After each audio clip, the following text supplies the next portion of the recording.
रजनी बचपन से ही अपने गांव में पली बड़ी। हमेशा से ही उसने गांव की ज़िंदगी देखी थी। उसके माँ बाप भी गांव में ही थे। रजनी को हमेशा लड़की होने का ताना मिलता था। उसके माँ बाप हों या फिर उसके कुछ रिश्तेदार, सभी लड़कों को ज़्यादा महत्व देते थे। इसीलिए रजनी को भी लगने लगा था कि लड़के जीवन में ज़्यादा महत्व रखते हैं। रजनी आगे पढ़ना चाहती थी, लेकिन उसके माता पिता ने उसकी पढ़ाई बंद करा दी और उससे कहा, तुम्हारे भाइयों की पढ़ाई ज़्यादा ज़रूरी है, वो हमारा आखिरी तक साथ देंगे, तुम तो पराया धन हो। अब तो रजनी को भी लगने लगा था कि लड़के लड़कियों से ज़्यादा इम्पोर्टेंट होते हैं। एक दिन तो हद ही हो जाती है जब रजनी अपने छोटे भाई राजू को लेकर खेत से वापस आ रही थी। सामने बनी सड़क पर जैसे ही रजनी राजू को लेकर आगे बढ़ती है तो एक बाइक वाला सामने से आकर राजू को टक्कर मार देता है। रजनी तो बच जाती है, लेकिन राजू के पैर में फ्रैक्चर हो जाता है।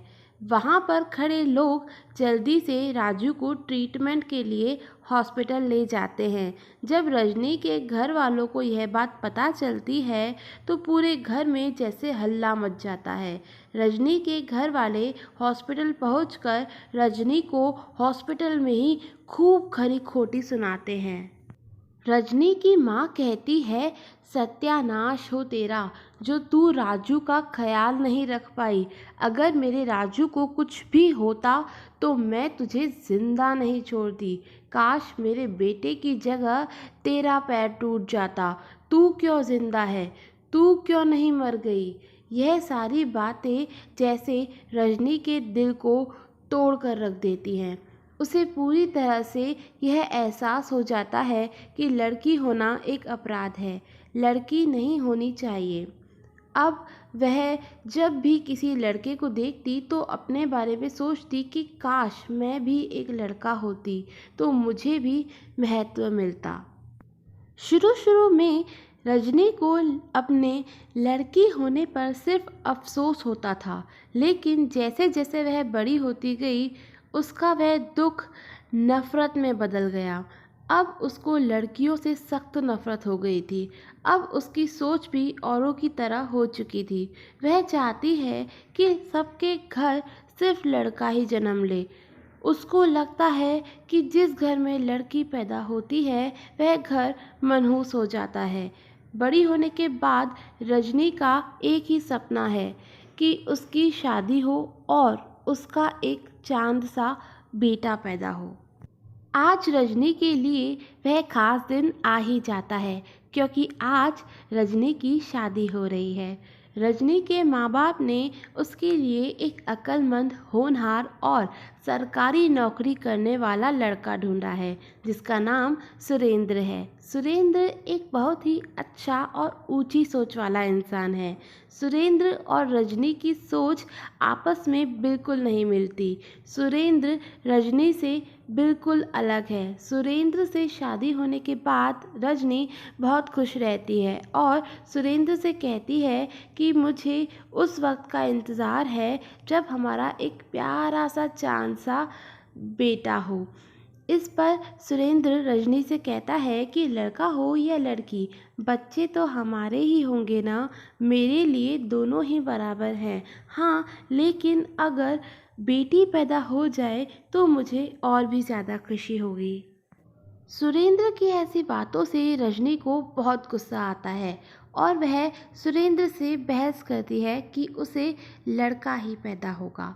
सुरेंद्र रजनी के ऐसे बर्ताव को पसंद नहीं करता, लेकिन बात ज़्यादा आगे न बढ़े इसीलिए वह चुप हो जाता है। कुछ समय बाद रजनी प्रेग्नेंट हो जाती है और उसे लड़का पैदा होने का इंतज़ार रहता है। उसका लड़का ही पैदा हो, इसके लिए वह हर जद्दोजहद करती है। यहाँ तक कि वह ढोंगी बाबा तक के पास भी जाती है।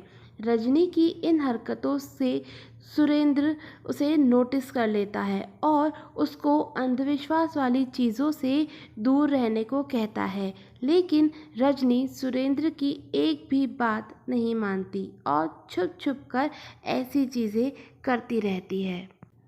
लेकिन कहते हैं ना कि ईश्वर के आगे किसी की नहीं चलती, वह जो चाहेगा वही होगा।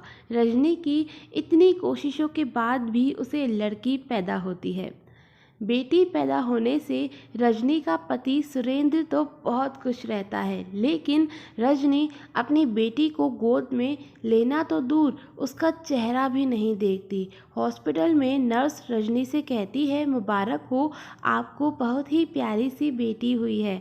तो रजनी उस पर गुस्सा करते हुए कहती है कि बेटी नहीं, मनहूस पैदा हुई है। नर्स रजनी के ऐसे बर्ताव से डर जाती है और रूम से बाहर चली जाती है।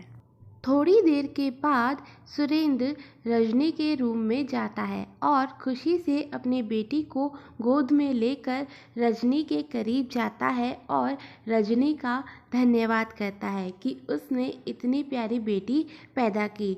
रजनी गुस्से से मुंह मोड़ लेती है और सुरेंद्र से कहती है, रखो तुम अपनी बेटी अपने पास, मुझे तो बेटा चाहिए था, बेटी नहीं।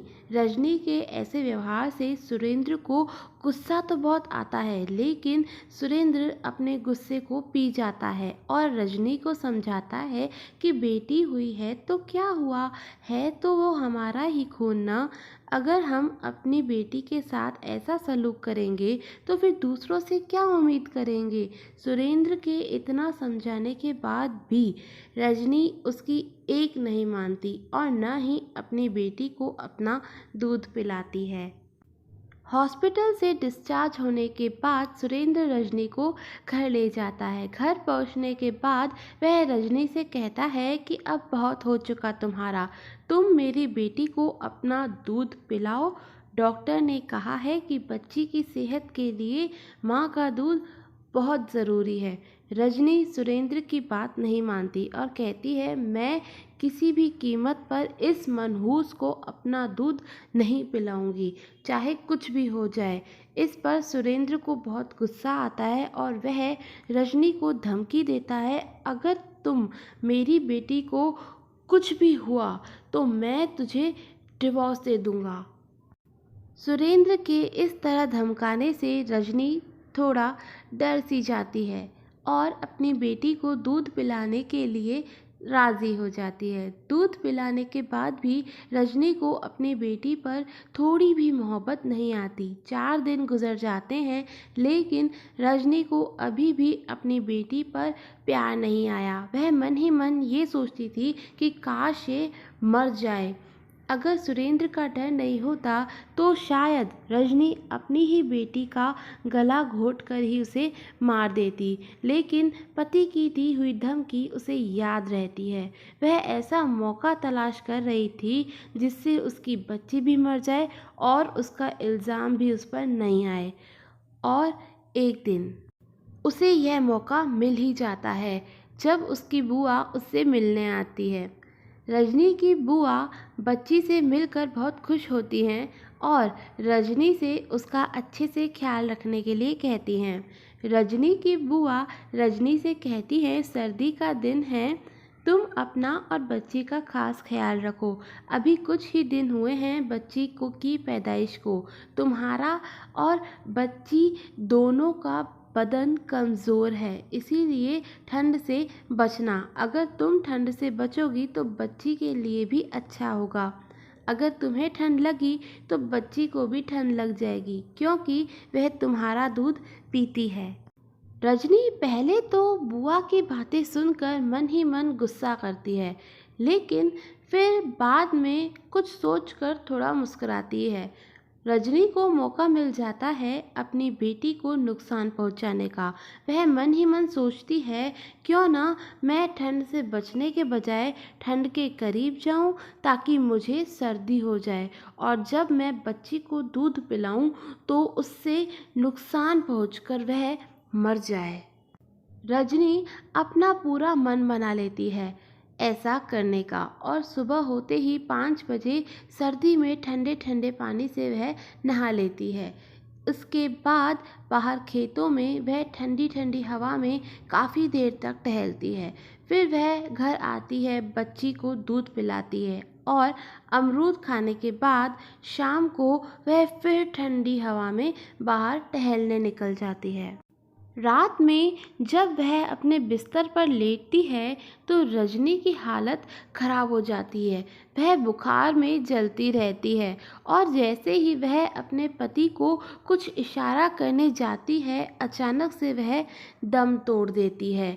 इस तरह रजनी अपनी जान गंवा बैठती है। अपनी बेटी को जान से मारने की साजिश रचते रचते रजनी खुद मौत को गले लगा लेती है। वहीं उसकी बच्ची बिल्कुल सही सलामत और ज़िंदा रहती है। इस सच्ची कहानी से हमें यह सीख मिलती है कि जो लोग दूसरों के लिए गड्ढा खोदते हैं वो खुद ही उस गड्ढे में गिर जाते हैं। इसके अलावा बेटी से नफ़रत करने वालों का अंजाम क्या होता है वह रजनी की मौत से साबित हो गया। जब बात बेटी की आती है तो ईश्वर भी बेटी का ही साथ देता है, क्योंकि बेटी बोझ नहीं, ईश्वर का वरदान होती है। दोस्तों, ऐसी ही और कहानियों के लिए मेरे चैनल को सब्सक्राइब ज़रूर कीजिएगा। Thank you for watching.